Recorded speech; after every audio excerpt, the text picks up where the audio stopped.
Kemiskinan.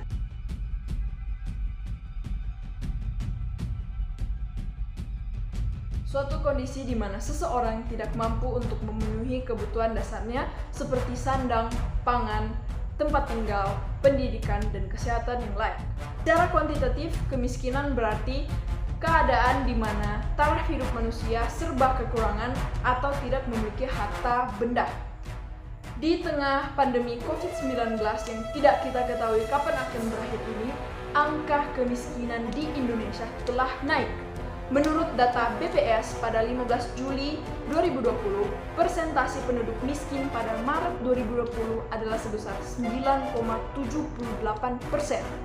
alias meningkat 0,56 persen poin terhadap September 2019 dan meningkat 0,37 persen poin terhadap Maret 2019.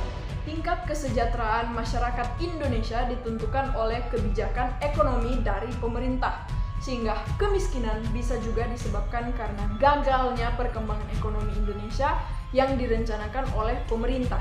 Namun, apakah kita sebagai warga negara Indonesia hanya akan membiarkan hal tersebut terjadi dan membiarkan pemerintah saja yang mengatasinya?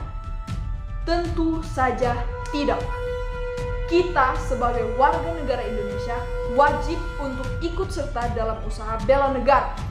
Jika kita terus-menerus membiarkan hal ini terjadi, maka sesungguhnya Indonesia sedang terancam kemiskinan. Berikut adalah beberapa faktor penyebab kemiskinan. Yang pertama, malas bekerja atau sikap acuh dan hanya bersandar pada nasib, sehingga membuat pola pikir masyarakat menjadi menetap. Misalkan, seorang ibu yang bekerja sebagai pengemis, dia akan menyuruh anaknya untuk menjadi pengemis juga. Hal ini menghasilkan generasi-generasi selanjutnya yang akan menetap sebagai pengemis. Yang kedua, keterbatasan sumber daya alam, sehingga membuat manusia tidak mendapatkan keuntungan. Yang ketiga, sedikitnya lapangan pekerjaan. Keterbatasan lapangan pekerjaan membuat persaingan di dalam dunia pekerjaan semakin ketat dan masyarakat miskin pun susah dalam bersaing. Yang keempat adalah keterbatasan modal. Secara ideal, masyarakat harus menciptakan pekerjaan yang baru. Sedangkan secara faktual, masyarakat miskin kesusahan dalam mencari modal dan menghasilkan keterampilan. Dan yang terakhir adalah beban keluarga. Anggota keluarga yang semakin banyak akan membuat tuntutan dan kepentingan dalam keluarga semakin banyak. Tidak hanya memporak-porandakan anggaran negara, pagebluk COVID-19 turut mengoyak angka pengangguran dan kemiskinan. Inilah situasi genting sebenarnya. Indonesia dan dunia sedang menghadapi masalah yang lebih kompleks dibandingkan dengan saat krisis ekonomi 2008. Pembatasan sosial berskala besar alias PSBB menyebabkan penduduk kehilangan pendapatan. Angka pengangguran dan jumlah penduduk miskin pun menganga. Kemiskinan juga berdampak pada naiknya angka kriminalitas. Menurut data dari Polri, angka kriminalitas di Indonesia telah naik 38,45% pada pekan ke-24 tahun 2020. Hal ini beriringan dengan naiknya angka kemiskinan pada Maret 2020 sesuai data dari BPS pada 15 Juli 2020. Ada kasus di mana seorang ibu rumah tangga nekat untuk berulang kali mengutil di sebuah minimarket hingga mengalami kerugian 5 juta lebih hanya untuk menghidupi keluarga kecilnya.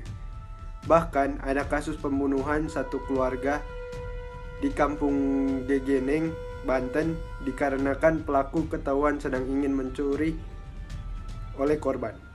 Sehingga kemiskinan dapat membuat orang berusaha sedemikian rupa untuk mencapai kehidupan yang sejahtera, bahkan tanpa memperdulikan jika hal tersebut melanggar hukum dan HAM. Kemudian dilihat dari masa krisis akibat pandemi ini, sebagian besar orang telah kehilangan pekerjaan mereka, ataupun ada juga orang-orang yang memiliki pekerjaan yang bisa disebut kurang layak. Sebagian besar dari mereka adalah anak-anak kecil dan orang-orang tua. Hal itu sangat memprihatinkan, karena anak-anak kecil yang seharusnya menerima pendidikan yang layak, malah harus ikut mencari nafkah. dan orang-orang tua yang harusnya menikmati masa tua mereka terpaksa mencari kerja untuk menopang kehidupannya. Ditambah lagi, kemiskinan dapat menyebabkan peningkatan kriminalitas. Dan tentunya, hal ini sangat merisaukan masyarakat, karena tidak dapat hidup dengan tentram tanpa mengkhawatirkan keamanan dirinya sendiri ataupun keluarganya. Maka dari itu, kami ingin memberikan beberapa saran. Yang pertama adalah kita sebagai masyarakat harus menyadari pentingnya untuk menjadi pribadi yang inovatif dan kreatif. Dengan begitu, kita dapat meringankan krisis ekonomi negara dan mengelola sumber daya alam yang ada secara berkelanjutan. Kita juga sebaiknya bersikap inisiatif dalam hal mencari pekerjaan, sebab apa yang kita tanam akan menjadi apa yang kita tuai.